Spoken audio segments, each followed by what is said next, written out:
Welcome in Willie Colon for the day. Willie, good morning. How are you? Hey, good morning, brother.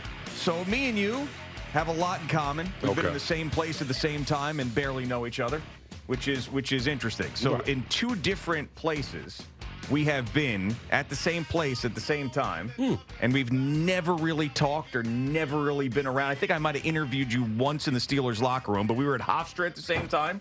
You were at Hofstra? Yeah. Doing what? God knows. I really don't know. Hitting Mulcahy's? Getting some degree I did not need to get to be able to be sitting here. I'll tell you that much. Oh, I didn't know that. Yeah, so I was at Hofstra. So how is this the first time we're, like, technically meeting? I don't know, man. Because I guess, I mean, in Pittsburgh, I guarantee I went up to you and said I went to Hofstra at some point. But you're an offensive lineman for the Pittsburgh Steelers at that point. You don't give a crap about what some loser kid's coming up to you with a microphone saying. So that's not going to resonate, you know? Like, and That's not true, because I used to get teased a lot for going to Hofstra, being a small school guy that, made it to the big stage. And once the program got canceled, it was bad. Yeah, like I got dragged in the locker room. So, of course, because the NFL locker room is so kind to everybody. Oh, it really is. They let you get away with anything. So I'm sure I did that at some point. I don't expect you to remember that. But then also, so from Hofstra, then to Pittsburgh at the same time. So you got to Pittsburgh earlier than I did, but I was there 2010. Through 2015, and you were there for 10, 11, 12, I think. Correct, because I got to the Jets in 13. Right. Yep. So we spent 3 years in Pittsburgh together. So some might say you've been following me, G. I know. If you want to be honest about it. It's a little strange. You've been quietly stalking me all this time. And now you're here. And now you are here. So I had some. I mean, we will of course get to the Jets and Aaron Rodgers and Jameis Winston last night, but I'm going to throw a couple things at you from the Steelers locker room. All right. Oh wow. All right, just a couple things. Just not expecting Steeler talk. No, just from back of the day, just to break the ice with you, because whatever her name was, I apologize. No. You never did anything. But you know what I did? I happen to like Max Starks and Ramon Foster a little more than those you. are my guys. Yeah, they were a little nicer than you were. I think. Yeah, just a little bit, especially Max. I don't know where this is going, and it makes me nervous. No, don't be nervous. Max knows all my secrets. No. Don't be nervous at all. See, but I did have. So I was the very distinct memory, and I'm sure you can attest to this happening several times. Very distinct memory. So I was sitting there. I was interviewing. It was either Kelvin Beachum or Ramon Foster, one of the two offensive linemen, and Rashard Mendenhall came up next to me, completely naked, and stood like inches away from my face to try to intimidate me. And then it was just unbelievable, and I didn't know what to do. And then whoever I was interviewing was laughing, and I didn't want to look, and he was right there. That guy, a little bit off. Was that your welcome to the NFL moment? It was up there. Yeah, that was definitely up there. We guys would do things like that to kind of shake up the beat writers and people in the media, because you guys, like most locker rooms, are relentless, right? You guys have a job to do. You're trying to do your thing and kind of get the nuggets, man.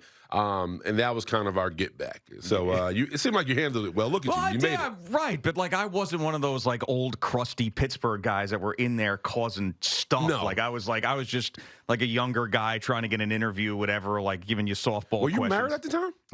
No, I met my wife in Pittsburgh, but I was not married. Because I couldn't imagine you going home and telling your wife, I saw some things today. No, I did. We lived together at the time. We were, dating, but I told her just about everything. She was a Steeler fan, and I was like, I don't want to ruin things for you, but right. But it's not a conversation you have over dessert. Yeah, right. Did Rashard Mendenhall buck naked standing right next to me? But those were great experiences there. Troy Polamalu was awesome. Yeah. Anytime I got near James Harrison, that was a lot of fun, because he used to scare the crap out of me. He would have fun with the media the most. I feel like when the media came, they knew it was going to be a treat when they saw him. Yeah, and we were there. So right when Antonio Brown, Mike Wallace, and Emmanuel Sanders were all together. So we did this interview at training camp. It was our morning show with them, and it was the most entertaining thing in the world. And they called themselves the Young Money Family. Oh, remember that? Yes. And then Antonio Brown, who had no idea, was going to obviously go completely haywire. But he was he was just the best back then. He called himself Turk because he said he was locked up because there was some rapper named Turk and he was on the from Cash Money. Yes, right. I remember. It's all coming back to me. Right, Yes, and because he was inactive for most of his rookie season, and he called himself Turk because he was locked up, and it was like the funniest thing in the world. And I have these great memories from back then, which I'm sure you've got many of them as well. But we were living parallel lives and not even knowing it. Well, welcome, Gio. Yeah. You're 41, I'm 42. I am, man. And you know, a lot of things that I do remember about my Steeler days, which is awesome, is and you pretty much had access to, is it was a family locker room. It was fun. It was fast. Yeah. We kind of did things our way, but we won, right? Yeah. When you winning, you get access to do a lot of things you want to do. Right. When you lose, you hide in the corner and cover your face and put a brown bag over it. But nevertheless, man, it was good times. Mike Tomlin, and I was fortunate to have Bill Cowher for 1 year, but it was an awesome time. Yeah. And those teams, I mean, still the culture there as they continue to win, and we see them beating the Bengals. And we've got the exact opposite here. We've got two of the worst cultures in the NFL. And obviously with the Jets, and you talk about them every single week on SNY, and it's just gotten to the point now where it's exhausting. And there's just still some news that has to be covered with them. And I think eventually they'll just slowly just completely die into irrelevancy, which they're on their way to. But Jeff Ulbrich yesterday says Aaron Rodgers is going to be the quarterback for the rest of the season. I guess he has to do that, and they're paying him, and maybe he'll give you a moment here or there, and he's been like the alpha since he's been here. Everything is rotating around the sun that is Aaron Rodgers, so benching him is going to be a problem, and he's on with McAfee and everything else. But what I don't understand is why Aaron Rodgers still wants to do this. Why does he still want to go out there at 41, obviously not healthy, losing games every single week, and everybody talking about how he's washed up? It's already bad, but he can't tap. And I don't necessarily understand what benching does. I understand. Listen, the season's over. I think we can all pay homage to that it's over, and they're looking to the future. Benching Aaron Rodgers sends no message. It's a waste of time. So if you're going to have him out there, it is what it is. You brought into the notion that he was going to be your Lord and Savior. Yeah. Obviously, that hasn't happened. Let him finish the race. And that's just my mindset. Because if he's still willing to go out there and compete, he was able to recruit Devontae Adams, man. I don't know how Devontae Adams would feel if Aaron was like, hey, I know it didn't work out, but I'm going to take a seat. Like, everybody's been dancing around this health thing with him, and even Ulbrich yesterday was like, he's fighting through a lot of stuff. He's fighting through why? Like this, and this is where like someone like me and someone like you come from completely different perspectives. But like I'm thinking, you've had this Hall of Fame career. Right. This is a mess. You are hurt. Well, he moved better Sunday. He was able to kind of move around and scramble. He looked like he showed some youth in his legs. He just didn't get it done. I mean, he missed that one throw to Garrett, which was a money touchdown. It should have been easy money. But then he throws the pick, right, to Big Cat, Leonard Williams. So it's up and down. But I was talking to somebody yesterday about this. As much talent there is on that roster, they still shouldn't be this bad. And that's what's puzzling. Been horrendous. Coaching's bad, but I don't know. It's just like they shouldn't be here. I can understand, the miscues between receivers with Aaron and the receiving core. I can understand the injuries, but they're bad. Like they're hard to watch. And even in the beginning of the game against the Seahawks, I was excited because they showed some creativity. I was like, oh, we see some motions going on. They were mixing it up. They was able to get the ball to Brees early. That it didn't transfer to the second half. They went dead and flat. And for some reason, they thought the Seahawks were just going to be like, okay. Yeah. You know what I mean? Like, what? That team's got at least a chance to do something, too. I mean, they're not going to lie down like a 2-win team or 3-win team. Yeah. Yeah, I mean, Jets are frustrating, man. Well, of course. I mean, they're beyond frustrating. And this group is, I don't even know where they're going to go for a head coach. I've talked about many times. I mean, weeks ago, I brought up the name John Gruden just because I feel like Gruden? Chucky? Yeah, but that's what they need. They don't need Chucky. Yeah, they do. They need somebody. What are they going to do? They're really going to bring in some other hot coordinator and some assistant GM to come in here and just have the worst time of their lives? No, they need somebody that's going to build a culture. Because right now, you're looking at a lot of these young guys. And that's Joe, that's the biggest thing. You walked the locker room and you've done pressers, man. There's nothing worse than seeing guys who were rookies, right? Like Quentin Williams in his 6th season, right? Mm-hmm.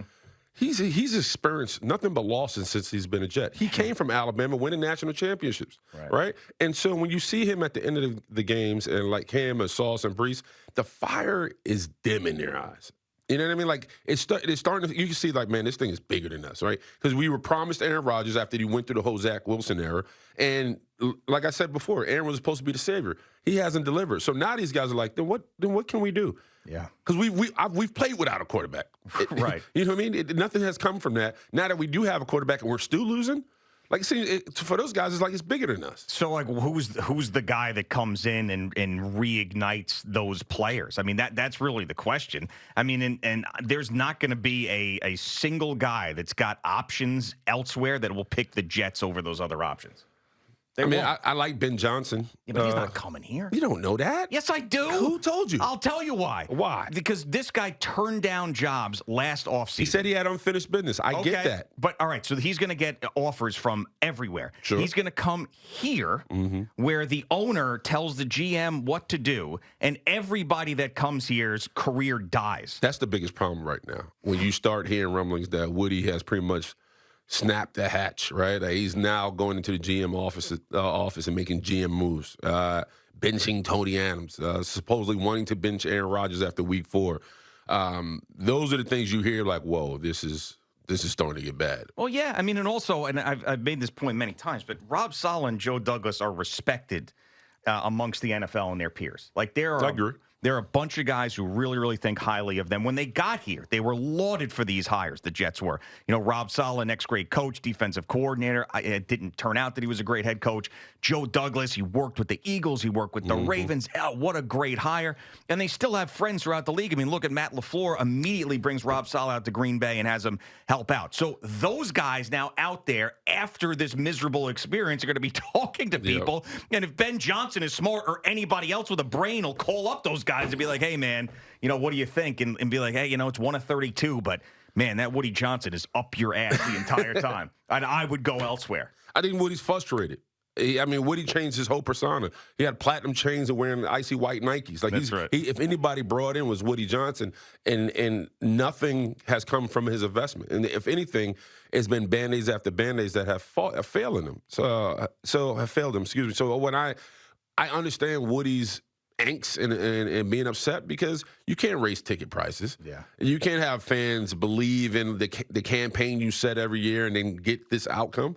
But overall, man, you got to let a GM be a GM. When they fired Rex Hogan, the assistant GM to Joe Douglas, I knew it was over for Joe. And I think Joe knew it. Right. You know, now he was like, man, if they let go of my guy, then what am I here for? Yeah. And I think respectfully out of Woody, he goes, listen, you're not going to be a part of future plans, so let's get you out of here early. No, that's fine at this point. But the fact that it was back in January that Woody allegedly was making some of these decisions, and Joe Douglas put a contract in front of Bryce Huff that Woody didn't want, so then they pulled it. I mean, things like that are insane. So this is why my point is that if you are someone that's got a chance to go to the Chicago Bears, who have been a mess, but you got Caleb Williams there, and they are a legacy franchise, or you are someone who could go and get paid a ton of money with Shad Khan and maybe either have the first overall pick or Trevor Lawrence down there, or you come up here, you're not picking here. Well, the way you're talking, you're scaring people because they're starting to feel like when we hired Adam Gase.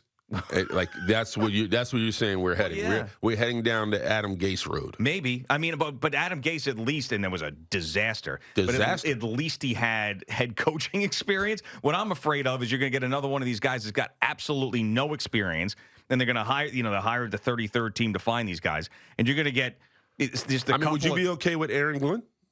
I would, but I would. I like Aaron Glenn, and he knows this place, which is very important. Correct. But he's another one of those guys that is he really like he's going to be the guys that I have narrowed it down to, because I don't think Aaron Glenn would take the job, especially if this team continues to win the Lions, and he's going to have other options because there's a ton of jobs open. Mm-hmm. The guys I think that would come here, because I don't know how many other options they would have, and they have a chip on their shoulder, and I think change the culture immediately, would be Gruden and Brian Flores. Those would be the guys. Well, listen, I do agree with you. Getting a head coach to come into this market and be a part of the Jets it would be tough, right? Because he would have to learn through fire, right? Instead of getting a guy who's already seasoned and understands how to, fill in the role. Overall, I do think you do get something from chasing a Mike Vrabel, who's very well respected, who can really have eyes on both sides of the ball. I don't, a lot of people get kind of, they get all crazy in the face when you say Rex Ryan. My thought on that is I would entertain Rex Ryan. However, I would make sure Rex doesn't bring in his crew, because I think that was the biggest thing with Rex is I think more people failed Rex than Rex failed them. He was loyalty to a default, right? And I think he loves hard and he's ultra passionate, but they're going to have to put the best people around him so Rex can solely just be Rex. Control the culture, take care of the defense, and be the face of the organization. He can do that with two outstanding coordinators, if that's possible. I mean, you look at Philly, right? Like, there's a lot of talk about Nick Sirianni and what he could do and can't do. I remember at the end of his pressure last year, a reporter asked him, he said, well, since you got Kellen Moore and you got Vic Fangio, what do you do? Yeah. He goes, well, I'm going to control the culture. It's working. It is working. So why can't the Jets have the same situation? Get two badass coordinators and get a big time head coach. Yeah, I don't think it's the craziest idea. I would rehire Rex before I brought in a Bobby Slowick or whoever the next young. I just would, because those guys are going to come here and they're going to get beat over the head and they're going to get spit out by this area and that franchise, and then their career's going to be dead. We still have enough talent to win. That's the problem. We just got to win. Yeah, I mean, but some of this talent, I don't even know if it's as talented as we thought it was, right? like Garrett Wilson, and I know how talented he is, but I mean, is he a great wide receiver? I mean, it's Sauce Gardner. You put Garrett to the Washington Commanders, he'll take off. He'll ball out. Yeah. I mean, that's what Jaden Daniels does everything. I mean, that's so much fun to watch. You put him in a situation like that, forget about it. Yeah. But what about Sauce? I think Sauce is just a confidence thing. And I think, and I've said this on air while I was on SNY, he needs to put down the phone. You can tell he's reading and listening to everything. And I think once the injury to Jermaine Johnson happened, everything started coming at him, right? Like, Jermaine Johnson was great at setting the edge, being physical at the point of attack, spilling everything back to the teeth of the defense. Once we lost Jermaine Johnson, now Sauce is now he's the first line. He's not a big guy. He's not a physical corner. He's finesse. He's tall. He's swift. And overall, I think he got shell-shocked. And I think he got exposed, right? He's always been a handsy corner. He's, for the last 2 years, been able to get away with it. He wasn't able to get away with it this year, and I think he got exposed. And the tackling, I don't know what that's about. I mean, you've been tackling since you've been in Pop Warner. You got to learn. I mean, you got to tackle. So, but I think his confidence was rattled this year. Well, obviously a ton of decisions to make, and we will see as it plays out the next couple of months.